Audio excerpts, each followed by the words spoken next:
जी अस्सलाम वालेकुम। आज का जो हमारा टॉपिक है वो है एक्सक्रीशन इन अर्थवर्म। इंतहाई सिंपल और आसान सा टॉपिक है।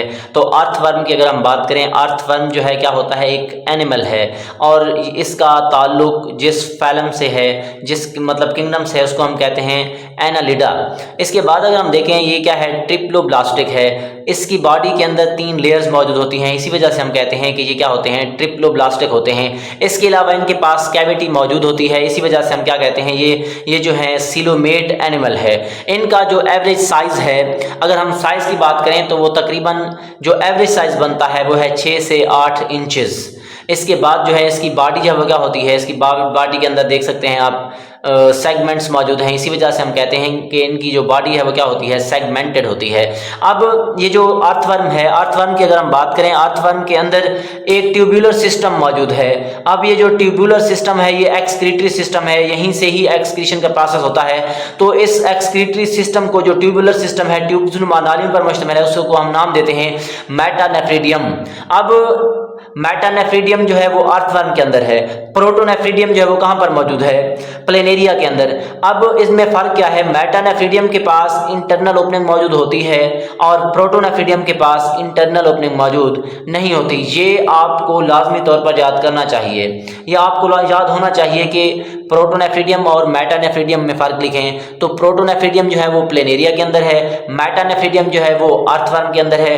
प्रोटोनेफ्रिडियम की जो है इंटरनल ओपनिंग नहीं होती, मेटानेफ्रिडियम की इंटरनल ओपनिंग मौजूद होती है। तो इसके अलावा अगर हम देखें कि हर सेगमेंट के पास, ये जो जितने भी सेगमेंट हैं, हर सेगमेंट के पास जो है एक पेयर होता है किस चीज़ का, मेटानेफ्रिडिया का। अब ये जो सिस्टम है इसकी इंटरनल ओपनिंग है, इसके ऊपर सीलिया मौजूद होते हैं, जिसको हमने, इस ओपनिंग को हमने नाम दिया हुआ है किस चीज़ का, नेफ्रोस्टोम का। तो इसके बाद अगर हम देखें कि नेफ्रोस्टोम के बाद ये जो ट्यूब्स जा रही है, यहाँ पे एक क्या बना देती है, एक डक्ट बना देती है, उसको हम क्या नाम देते हैं, कलेक्टिंग डक्ट का। और उसके बाद अगर हम देखें कि यहाँ पे एक कॉम्प्लिकेटेड रास्ता बनता है, कॉम्प्लिकेटेड वे बनता है, कॉम्प्लिकेटेड मतलब पेचीदा रास्ता बनता है।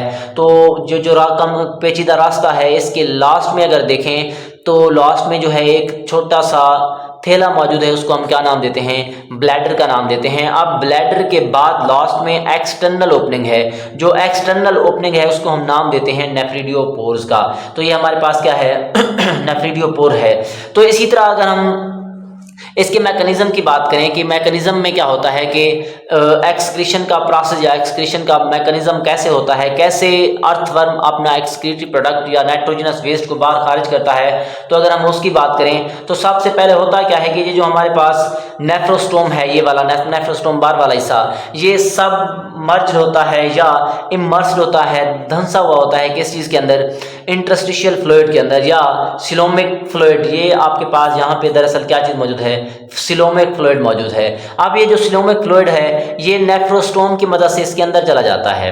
अब नेफ्रोस्टोम की मदद से जब इसके अंदर जाता है तो ये आगे एक नाली के पास जाता है, उस नाली को हम नाम देते हैं कलेक्टिंग डक्ट। अब ये जो कलेक्टिंग डक्ट है ये क्या करती है कि रीअब्जॉर्ब करती है, जो यूजफुल सब्सटेंस होंगे, यूजफुल मटेरियल होगा, ये उसको क्या कर लेगी, रीअब्जॉर्ब कर लेगी, जज्ब कर लेगी।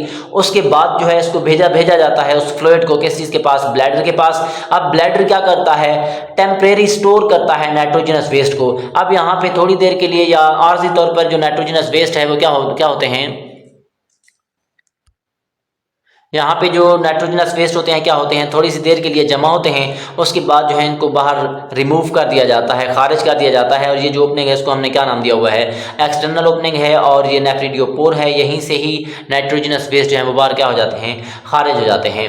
इसी तरह अगर हम इसकी बात करें, जो यहाँ पे इसके अंदर जो आपने थ्योरी लिखनी है वो दरअसल ये है कि नेफ्रोस्टोम जो है वो इमर्स्ड होता है सिलोमिक फ्लूइड के अंदर। आप देख सकते हैं यहाँ पे सिलोमिक फ्लूइड मौजूद है, सिलोमिक फ्लूइड के अंदर जो है ये इमर्स्ड है कौन, ये नेफ्रोस्टोम।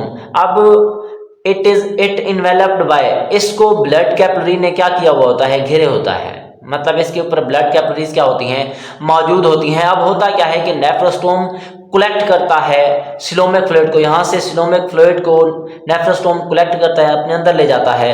अब इसके अंदर जब जाता है तो इसके बाद एक लंबी नाली की तरफ भेज दिया जाता है। अब वो जो लंबी ट्यूब है वो क्या करती है कि उसके अंदर एपिथेलियल लेयर मौजूद होती है। अब वो जो एपिथेलियल लेयर है वो क्या करती है कि इस फ्लूइड के अंदर से जितने भी जो मटेरियल्स हैं, जो यूज़फुल मटेरियल्स हैं, उनको ये क्या कर लेती है, जज़्ब कर लेती है, साल्ट्स को जज़्ब कर लेती है। उसके बाद उसको भेज दिया जाता है किस चीज़ के अंदर, ब्लड वेसल्स के अंदर, जिन्होंने इस चीज़ को क्या किया हुआ है, घेरा हुआ है। इसके बाद अगर हम बात करें कि जो मज़ीद वेस्ट बचता है उसको ब्लैडर के अंदर ले लिया जाता है। ब्लैडर के अंदर जब हो जाता है तो वहाँ पे उसको थोड़ी सी देर के लिए स्टोर किया जाता है। अब जब स्टोर किया जाता है तो उसके बाद लास्ट में जो है क्या कर देता है कि यूरिन की फॉर्म में या पेशाब की फॉर्म में जो है यहाँ से जो मटेरियल बचता है उसको रिमूव कर दिया जाता है, नाइट्रोजनस वेस्ट को रिमूव किया जाता है। ये सिंपल सा प्रोसेस है एक्सक्रीशन का अर्थवर्म के अंदर। तो इसके बाद अगर हम प्रिंसिपल वेस्ट को देखें, मतलब इनके पास जो वेस्ट हैं वो वेस्ट कौन कौन से होते हैं, तो तकरीबन वो पानी मतलब वाटर हो सकता है, वाटर के साथ साथ अमोनिया, अमोनिया के साथ यूरिया, ये जो है क्या होते हैं, वेस्ट होते हैं, प्रिंसिपल वेस्ट हैं किस चीज़ के, अर्थवर्म के। तो अगर हम जो है आप लोगों ने क्या करना है, बिल्कुल ऐसे ही सेम ऐसे एग्जैक्ट लिखना है, आप लोगों के नंबर नहीं कटेंगे इंशाल्लाह। ओके बेटा, अल्लाह हाफिज़।